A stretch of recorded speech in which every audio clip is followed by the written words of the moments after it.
ان الحمد للہ نحمده ونستعینه ونستغفره ونعوذ باللہ من شرور انفسنا ومن سیئات اعمالنا من يهده اللہ فلا مضل له ومن يضلله فلا هادی له واشهد ان لا الہ الا اللہ وحدہ لا شریک له واشهد ان محمدا عبده ورسوله اما بعد فان خیر الحدیث کتاب اللہ وخیر الہدی ہدی محمد صلی اللہ علیہ وسلم وشر الامور محدثاتها وکل محدثۃ بدعہ وکل بدعۃ ضلالہ وکل ضلالۃ فی النار. اعوذ باللہ السمیع العلیم من الشیطان الرجیم من ہمزہ ونفخہ ونفثہ. بسم اللہ الرحمن الرحیم. رب اشرح لی صدری ویسر لی امری واحلل عقدۃ من لسانی یفقہوا قولی. بسم اللہ الرحمن الرحیم. ان اللہ وملائکتہ یصلون علی النبی یا ایہا الذین آمنوا صلوا علیہ وسلموا تسلیما. اللہم صل علی محمد وعلی آل محمد کما صلیت علی ابراہیم وعلی آل ابراہیم انک حمید مجید. اللہم بارک علی محمد وعلی آل محمد کما بارکت علی ابراہیم وعلی آل ابراہیم انک حمید مجید. الحمدللہ آج 16 اگست 2014 کو ہفتے کے دن قرآن کلاس نمبر 138 میں ہم انشاءاللہ تعالی سورۃ التوبہ کی آیت نمبر 60 کے کانٹیکسٹ میں دین اسلام کے ایک اہم ترین رکن کو ان ڈیٹیل انشاءاللہ ڈسکس کریں گے. اور یہ دین اسلام کی بنیادوں میں سے ایک بنیاد اور اہم ترین فرائض میں سے ایک فرض ہے اور وہ ہے زکوٰۃ.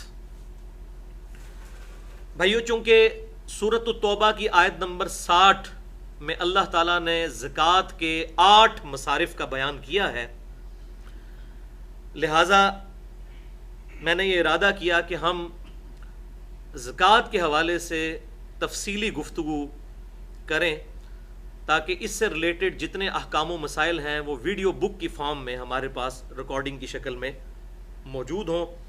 اور یہ انشاءاللہ تعالی ہمارے لیے زکوٰۃ کے ٹاپک پہ ایک ایسٹ بن جائے گا انشاءاللہ تعالی. بھائیو، اگر زکوٰۃ کے ٹاپک پہ ہم قرآن پاک سے ہی ڈسکشن شروع کر دیں تو شاید 5 سے 10 گھنٹے ریکوائرڈ ہوں زکوٰۃ کے ٹاپک کو، صدقہ اور خیرات کی اہمیت کو ایڈریس کرنے کے لیے.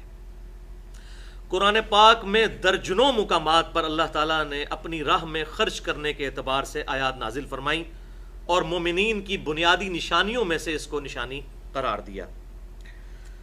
اب وہ ساری آیات کا احاطہ کرنا تو بڑا مشکل ہے. میں کوشش کروں گا کہ انشاءاللہ تعالیٰ اس حوالے سے بہت ان ڈیٹیل گفتگو نہ ہو، لیکن اتنی کم گفتگو بھی نہ ہو کہ اس زکوٰۃ کے ٹاپک کا حق ادا نہ ہو. لہٰذا اس حوالے سے قرآن پاک سے 8 مقامات سے کراس ریفرنس کے طور پر آیات میں نے سلیکٹ کی ہیں، جس حوالے سے ایک ریفرنس پیج آپ کو مل چکا ہے. انشاءاللہ اسی حوالے سے گفتگو کو آگے لے کر چلیں گے. ہماری زکوٰۃ سے متعلق یہ ایکسکلوسو گفتگو انشاءاللہ ہماری ویب سائٹ اہلسنتپاک.com پر، ہمارے یوٹیوب کے چینل انجینئر محمد علی مرزا اور tune.pk کا چینل انجینئر محمد علی مرزا کے تھرو اپلوڈ ہوگی. اور اس گفتگو کا عنوان ہوگا مسئلہ نمبر 95، زکوٰۃ و صدقہ کی فرضیت و اہمیت اور اس کے صحیح احکام و مسائل. مسئلہ نمبر 95، زکوٰۃ و صدقہ کی فرضیت و اہمیت اور اس کے صحیح احکام و مسائل. ہماری یہ گفتگو انشاءاللہ 2 سٹنگز میں مکمل ہوگی. آج اس کا پہلا حصہ ڈسکس کریں گے، مسئلہ نمبر 95A، اور انشاءاللہ اگلی کلاس کے اندر 95B ڈسکس ہوگا. پہلی نشست میں ہم انشاءاللہ زکوٰۃ کی جو فرضیت اور اہمیت اور اس کے فضائل جو ہیں قرآن اور صحیح الاسناد حدیث کی روشنی میں اس کو ڈسکس کریں گے. اور دوسری نشست کے اندر اس کے جتنے فقہی احکام و مسائل ہیں آج کے دور کے اعتبار سے 17 علمی پوائنٹس میں نے اس حوالے سے کلیکٹ کیے ہیں، وہ انشاءاللہ ہم اگلی دفعہ ڈسکس کریں گے. بھائیو، آج کی گفتگو میں جتنی آیات آئیں گی اس حوالے سے آپ کو ریفرنس پیج بھی مل چکا ہے، میں انشاءاللہ ان کے حوالے بھی دے دوں گا.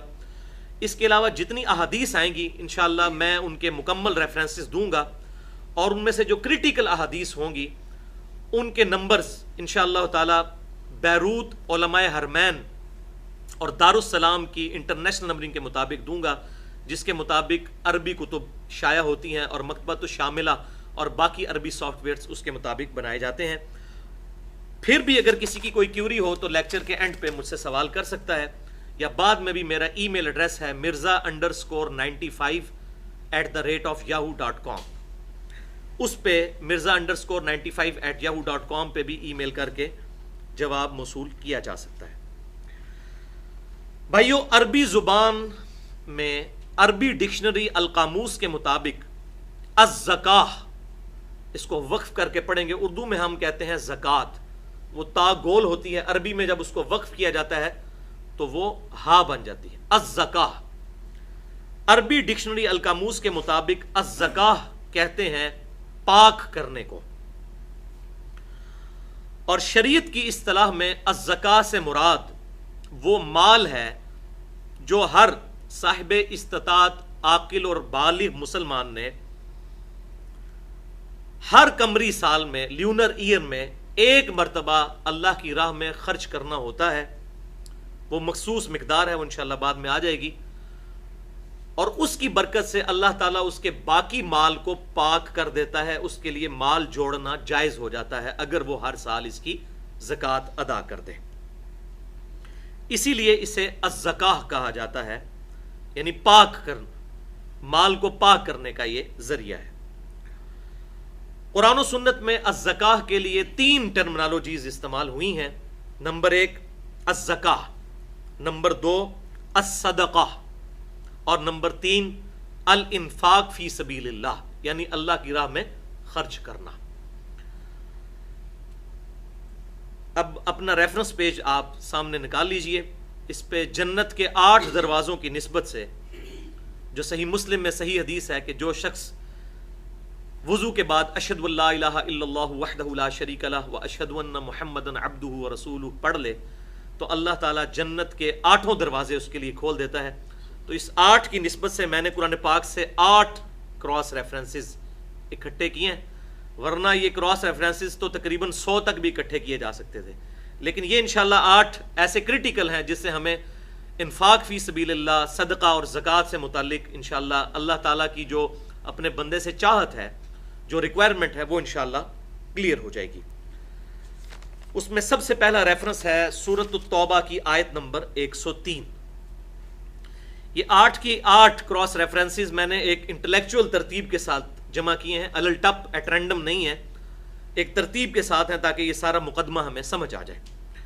تو پہلی آیت سورۃ التوبہ آیت نمبر 103، اعوذ باللہ السمیع العلیم من الشیطان الرجیم من حمزہ ونفخہ ونفثہ، بسم اللہ الرحمن الرحیم، خذ من اموالہم صدقہ، اے محبوب صلی اللہ علیہ وسلم آپ ان مومنین کے مال میں سے صدقہ وصول کیجئے، زکوٰۃ وصول کیجئے، تطہرہم وتزکیہم بہا، اور پھر آپ صلی اللہ علیہ وسلم اس صدقہ وصول کرنے کی وجہ سے ان کو پاک فرما دیجئے، ان کا تزکیہ کر دیجئے، وصلی علیہم، اور ان کامل مومنین کے لیے دعا بھی کیجئے، یعنی آپ صلی اللہ علیہ وسلم کے صحابہ کرام علیہم رضوان، ان صلاتک سکن لہم، بے شک اے محبوب صلی اللہ علیہ وسلم آپ کا ان کے لیے دعا کرنا ان کے دلوں کے سکون کے باعث ہے۔ ظاہر ہے جی، ہر مؤمن کی یہ خواہش ہے کہ اللہ کے محبوب امام کائنات سید الاولین والآخرین شفیع المذنبین رحمت للعالمین سیدنا و مولانا امام اعظم محمد رسول اللہ صلی اللہ علیہ وسلم کی مبارک دعاؤں میں سے اسے حصہ ملے، یہ ہر مؤمن کی خواہش ہے۔ تو اے محبوب صلی اللہ علیہ وسلم اپنے صحابہ کے لیے دعا کیجئے، بے شک آپ کی دعا ان کے دلوں کے سکون کا باعث ہے، واللہ سمیع علیم، اور اللہ تعالیٰ سننے والا، علم والا ہے۔ دعا سننے والا اللہ ہے، دعا تو اللہ ہی سے ہوگی، وہی سننے والا ہے اور ہر ذی روح کے معاملات کا علم رکھنے والا ہے۔ دوسرا ریفرنس سورۃ البقرہ آیت نمبر 83، یہ وہ 10 کمانڈمنٹس ہیں جو تورات میں اللہ تعالیٰ نے احکام عشرہ نازل فرمائے، اور انجیل میں بھی، اور اس کا قرآنک ورژن سورۃ الانعام کے اندر بھی آیا، سورہ بنی اسرائیل کے اندر بھی آیا، اور سورۃ التوبہ میں بھی آیا، سورۃ بقرہ میں بھی. یہ سورۃ البقرہ کا وہ پورشن ہے آیت نمبر 83 جس میں اللہ تعالیٰ نے وہ احکام عشرہ 10 کمانڈمنٹس جو بنی اسرائیل کو عطا فرمائی اور اسی کی کنٹینیوشن پھر مسلمانوں کو بھی امت محمدیہ صلی اللہ علیہ وسلم کو بھی عطا فرمائی. وَإِذْ أَخَذْنَا مِيثَاقَ بَنِي إِسْرَائِيلَ، اور یاد کرو وہ وقت جب ہم نے بنی اسرائیل سے ایک عہد لیا تھا. لا تعبدون الا اللہ، کہ مت پوجنا کسی کو سوائے اس اللہ کے. وبالوالدین احسانا، اور والدین کے ساتھ حسن سلوک کرنا. وذی القربى، اور اپنے قریبی رشتہ داروں کے ساتھ. والیتاما، اور یتیموں کے ساتھ. والمساکین، اور مساکین کے ساتھ. وقولوا للناس حسنا، اور لوگوں سے حسن اخلاق کے ساتھ بات کرنا. یہ وہ آیت کا حصہ ہے جو اکثر آپ دیکھتے ہیں کہ مختلف سلوگنز کے اندر اور کتابوں کے اندر لکھا ہوتا ہے وَقُولُوا لِلنَّاسِ حُسْنًا، لوگوں کے ساتھ حسن اخلاق کے ساتھ پیش آؤ. وَأَقِیمُوا الصَّلَاةَ، اور نماز کو قائم کرنا. وَآتُوا الزَّکَاةَ، اور زکوٰۃ کو ادا کرنا. اس سے یہ بات بھی پتہ چلی کہ زکوٰۃ اگلی امتوں پر بھی فرض تھی. یہ صرف امت محمدیہ صلی اللہ علیہ وسلم کا خاصہ نہیں بلکہ اگلی امتوں پہ بھی یہ فرض تھی. ثم تولیتم، لیکن پھر تم نے رخ پھیر لیا. الا قلیلا منکم، لیکن سوائے چند تم میں سے لوگ تھے جنہوں نے حق بات قبول کی، باقی اکثر لوگ اس عہد سے پھر گئے. وانتم معرضون، اور تم ہے ہی اعراض کرنے والے اے یہود. اچھا، ان آیات سے یہ بات بھی پتہ چلی اس آیت سے کہ یہ اکثر جو علماء کی طرف سے بات کی جاتی ہے کہ جی مکی آیات کے اندر جو زکوٰۃ کا ذکر آیا اس سے مراد تزکیہ نفس ہے، زکوٰۃ نہیں ہے، کیونکہ زکوٰۃ مدینے میں فرض ہوئی تھی. یہ آپ اکثر سنتے ہوں گے کہ جی مکی دور کے اندر زکوٰۃ فرض نہیں تھی، زکوٰۃ تو مدینے میں تھی، لہٰذا جو مکی قرآن کے اندر زکوٰۃ کی آیات ہیں اس سے مراد تزکیہ نفس ہے. تو یہ بات بالکل غلط ہے. کیوں؟ یہ شریعت محمدیہ صلی اللہ علیہ وسلم شریعت موسوی کی ہی کنٹینیوشن ہے، لہٰذا مکی دور کے اندر بھی جہاں جہاں زکوٰۃ کا ذکر آیا اس سے مراد یہی زکوٰۃ ہے مال کی. اگرچہ اس وقت فرض نہیں ہوئی تھی، صرف انفاق فی سبیل اللہ کی ترغیب دلائی گئی تھی. پورا سسٹم تو مدینے میں آ کے ہوا، لیکن مسلمانوں کو یہ بات پتا تھی کہ زکوٰۃ یعنی اللہ کے لیے مال کو خرچ کرنا تاکہ باقی مال کو پاک کیا جائے، اللہ کی راہ میں انفاق فی سبیل اللہ کرنا، یہ اگلی امتوں پر بھی ضروری تھا. زکوٰۃ کے حوالے سے اللہ تعالیٰ نے وہ پرٹیکولر اس کو طے فرما دیا کہ اتنے % دی جائے گی. ریفرنس نمبر تھی سورۃ البقرہ آیت نمبر 261.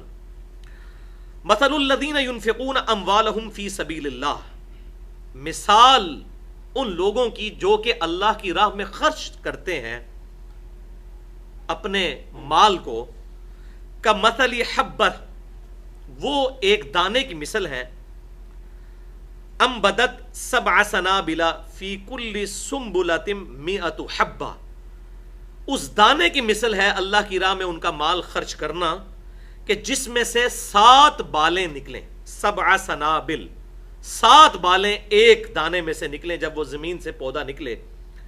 فی کل سنبلۃ 100 حبہ، اور ہر بالی کے اندر 100 دانے ہوں، یعنی 700 گنا ثواب بڑھ گیا. اور یہاں تک بات نہیں رکی، واللہ یضاعف لمن یشاء، اور اللہ تعالیٰ جس کے لیے چاہے اس سے بھی بڑھا دے. یعنی وہ مال اللہ تعالیٰ کے ڈیوائن بینک میں سٹور ہو جاتا ہے جو تم اللہ کی راہ میں خرچ کرتے ہو. اللہ تعالیٰ اس ایک دانے کو بھی 7 بالیں اس میں سے نکال کے ہر بالی میں سے 100 دانے 700 گنا تک بڑھا دیتا ہے. اور اگر کسی کی نیت اس سے بھی زیادہ اچھی ہو تو اس کے لیے اس سے بھی زیادہ بڑھا دیتا ہے. اللہ اکبر. واللہ واسع علیم، اور اللہ تعالیٰ وسعت والا، علم والا ہے. اللہ کے خزانوں میں وسعت ہے. اللہ تعالیٰ کے لیے کوئی پرابلم نہیں ہے کسی کے ثواب کو کروڑوں گنا بھی بڑھا دے، اس کی شان میں کوئی کمی نہیں آ سکتی. اسی کانٹیکسٹ میں صحیح بخاری اور مسلم کی ایک متفق علیہ حدیث ہے کہ امام کائنات صلی اللہ علیہ وسلم نے ارشاد فرمایا کہ اگر کوئی شخص اللہ تعالیٰ کی راہ میں ایک لقمہ بھی خیرات کر دے تو اللہ تعالیٰ اپنا دایاں ہاتھ آگے بڑھا کر، جیسا کہ اس کی شان کے لائق ہے، اس لقمے کو ریسیو کرتا ہے، قبول کرتا ہے، پھر اس کی پرورش کرتا ہے جیسا کہ تم میں سے کوئی گھوڑے کے بچے کی پرورش کرتا ہے. اور اس ایک لقمے کو اللہ تعالیٰ ایسا پالتا ہے کہ وہ احد پہاڑ کے برابر ہو جاتا ہے. دیکھیں ایک لقمہ خرچ کیا اور بخاری مسلم کے الفاظ, اللہ تعالیٰ اس کو پال پال کے احد پہاڑ جتنا کر دیتا ہے, اور اللہ کے حضور اس کا ثواب پھر اس طرح لکھا جاتا ہے احد پہاڑ کے برابر. اللہ اکبر, یہ ہے اللہ تعالیٰ وسعت والا ہے الحمدللہ. چوتھا ریفرنس بھی سورۃ البقرہ آیت نمبر 276 اور 277, بڑی اہم آیات ہے. یمحق اللہ الربا, اللہ تعالیٰ گھٹاتا ہے مٹاتا ہے سود کو. وَيُرْبِ الصَّدَقَاتِ, اور بڑھاتا ہے پرورش کرتا ہے اللہ کی راہ میں خرچ کیے ہوئے مال الصدقہ کی. سود کو اللہ تعالیٰ گھٹاتا ہے اور اللہ تعالیٰ صدقے کو بڑھاتا ہے. اس کے دو معنی ہو سکتے ہیں کہ سود جو ہے وہ اللہ تعالیٰ کے نزدیک نیگیٹو ہی میں جاتا ہے اگر اس میں سے کوئی خرچ بھی کر لے, اور جو حلال مال میں سے اللہ کی راہ میں خرچ کیا وہ اللہ تعالیٰ بڑھاتا ہے. اور میں نے بخاری مسلم کی حدیث بھی بتا دی کہ ایک لقمہ بھی احد پہاڑ کے برابر ہو جاتا ہے. احد پہاڑ کوئی چھوٹا سا پہاڑ نہیں ہے, کئی کلومیٹر پہ پھیلا ہوا ہے. تو جو سود ہے وہ اللہ تعالیٰ گھٹاتا ہے اور صدقے کو بڑھاتا ہے. اور دوسرا معنی اس کا یہ ہوا کہ سودی نظام کے خاتمے کے لیے صدقات کا نظام قائم کرنا ضروری ہے. جب تک زکوٰۃ کا نظام اسٹیبلش نہیں ہوگا سود معاشرے سے ختم نہیں ہو سکتا. اس کا ایکویلنٹ اللہ تعالیٰ نے صدقہ اور خیرات رکھا ہے تاکہ اس کے ذریعے غریب لوگوں تک امیروں کا مال پہنچے, نہ کہ یہ کہ امیر ذہنیت یہ ہے کہ انہوں نے جو بچت کی اس کو پھر آگے کھپا دیں اس میں سے سود کھانے کے لیے. یہ ایک امیرانہ ذہن ہے, جبکہ مؤمن کا یہ ذہن ہے کہ وہ مال میں سے صدقہ اور خیرات کرتا رہتا ہے اور اللہ تعالیٰ اسی مال میں ایسی برکت کر دیتا ہے. ظاہر ہے جی, دیکھیں ایک شخص کے پاس اس کی بچت میں سپوز 1,00,000 روپیہ پڑا ہوا ہے, $1,00,000 پڑا ہوا ہے, اور اس کے بیوی بچوں کو کوئی ایسی بیماری نہیں لگی جو لا علاج ہے, ورنہ تو کینسر کے مریض کے اوپر لاکھوں روپے لگ جاتے ہیں. تو اللہ تعالیٰ اس کی بچت کر رہا ہے. اس کے اگینسٹ ایک بندے کی کروڑوں کی کمائی ہے, لیکن اس کے بیوی بچوں میں سے کسی کو ایسی بیماری لاحق ہو گئی ہے کہ اس کے لاکھوں روپے کے ٹیکے اور ادویات مہینے میں نکل جاتی ہیں, تو نیٹ اس کی کیا بچت, ٹینشن الگ سے. تو یہ بھی ہمیں دیکھنا چاہیے کہ اللہ تعالیٰ پیرلل میں اس صدقہ اور خیرات کرنے کی برکت سے کتنا کچھ انسان کو عطا فرماتا ہے, اس کی مصیبت اور پریشانیاں دور ہوتی ہیں, اور یہی صدقے کی برکت ہے. اسی لیے جامعہ ترمذی میں وہ صحیح حدیث ہے کہ جب بچہ پیدا ہو تو 7ویں دن اس کی طرف سے, لڑکے کی طرف سے 2 بکرے صدقہ کرو اور لڑکی کی طرف سے 1 کرو. بے شک بچے کی جان گروی ہوتی ہے اس صدقے کے عوض. جب اس سے وہ صدقہ دیا جاتا ہے تو اللہ تعالیٰ اس کی مصیبتیں اس کی وجہ سے دور کر دیتا ہے. تو یہی اللہ تبارک و تعالیٰ نے ایک ذریعہ بنایا. تو بے شک اللہ تعالیٰ سود کو گھٹاتا ہے اور صدقات کو بڑھاتا ہے. واللہ لا يحب کل کفار اثیم, اور اللہ تعالیٰ ہر ناشکرے اور گناہگار شخص سے محبت نہیں کرتا.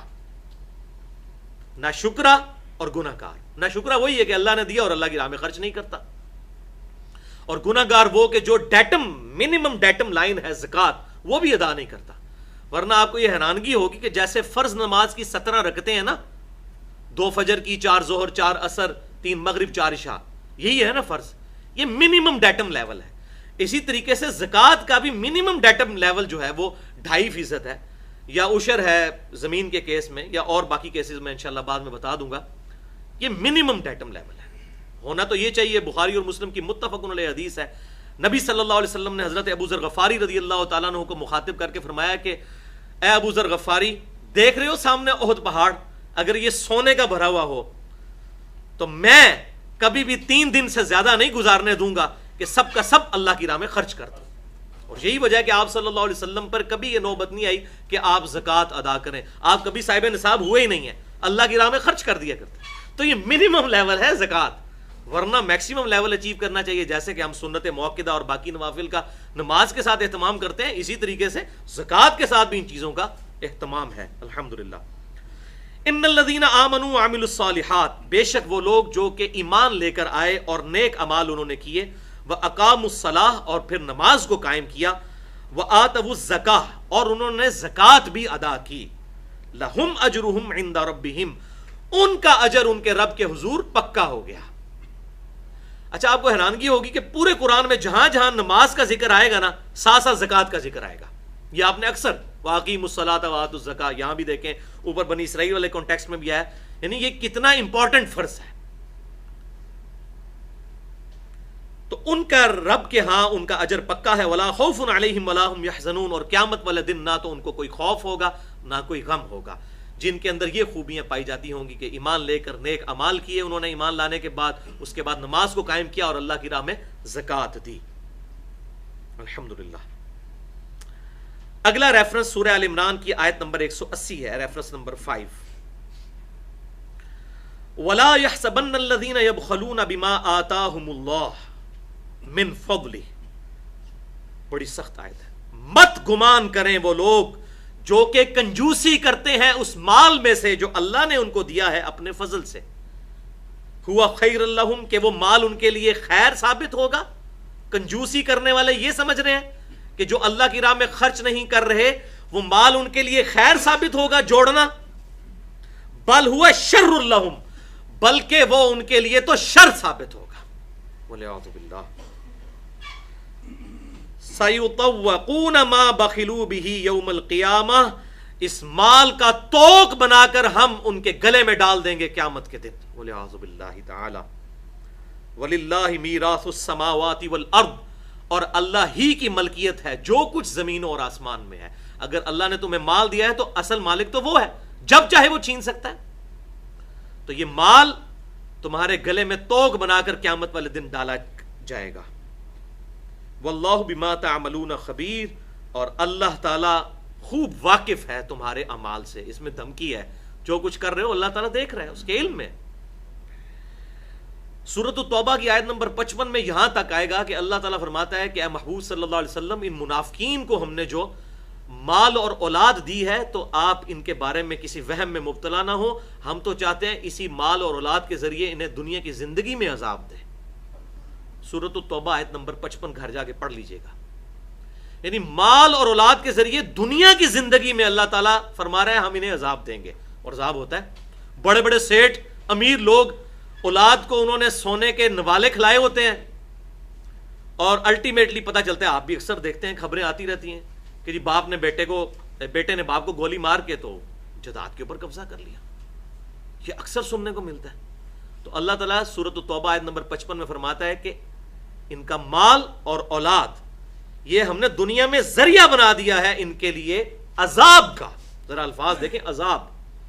اللہ تعالیٰ چاہے تو اس کو عذاب بنا سکتے ہیں، وہی مال عذاب بن جائے. یہ اغوا برائے تاوان جو ہے یہ مال ہی عذاب بنا ہوا ہے نا جی. 1 کروڑ روپیہ دیں اور اٹھا لیں، یہ عذاب کا ذریعہ بن جاتا ہے.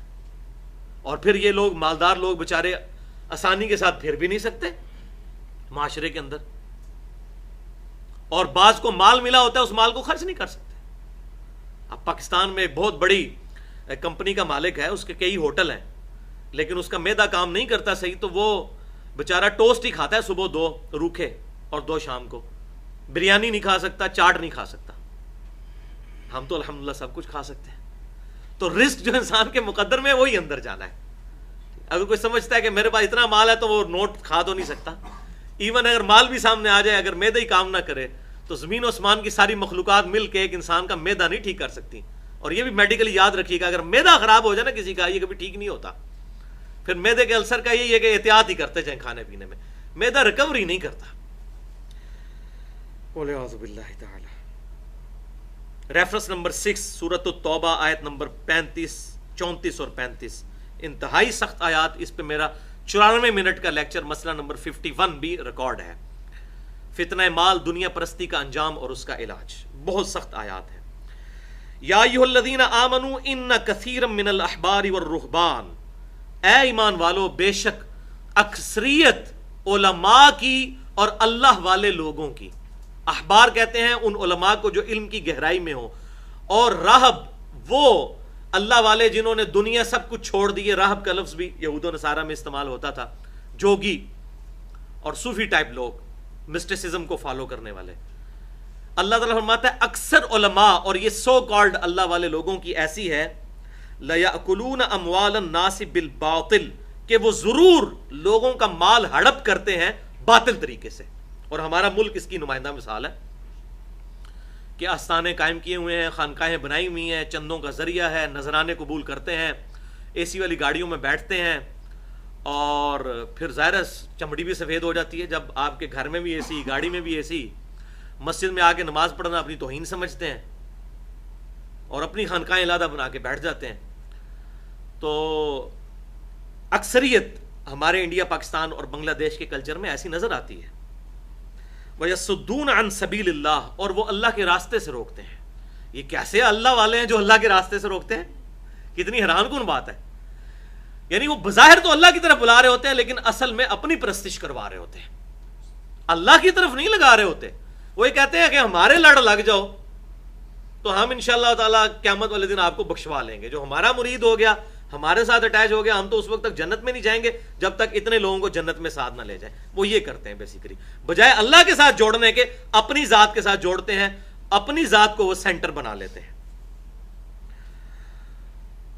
یہ پرٹیکولر تو آیات یہود و نصارہ کے علماء کے بارے میں ہے، لیکن تعویل عام کے اعتبار سے ہمارے علماء کے بارے میں بھی ہیں، کیونکہ بخاری اور مسلم کی متفق علیہ حدیث ہے کہ تم میں بھی وہی خرابیاں پیدا ہو جائیں گی، تم بھی اسی راستے پر چل پڑو گے، قدم بقدم، بالشت بر بالشت، جس پہ اگلے لوگ چلے، حتیٰ کہ ان میں سے کوئی گوہ کے سوراخ میں داخل ہوا تو تم لوگ بھی وہی کام کرو گے.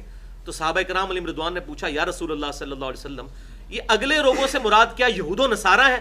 آپ نے فرمایا اگر وہ مراد نہیں تو اور کون سے لوگ مراد ہیں؟ تو اب اس کو اس کے ساتھ جوڑ لیجئے کہ یہی چیز قرآن پاک میں اللہ تعالیٰ نے اگلی امتوں کی تباہی کے جو اسباب بتائے وہ اس امت کو خبردار کیا کہ اسی طریقے سے تباہی کے اسباب پیدا ہوتے ہیں امتوں میں. والذین یکنزون الذهب والفضہ، وہ لوگ جو کہ خزانہ بناتے ہیں، کنز بناتے ہیں، جوڑ کر رکھتے ہیں سونا اور چاندی.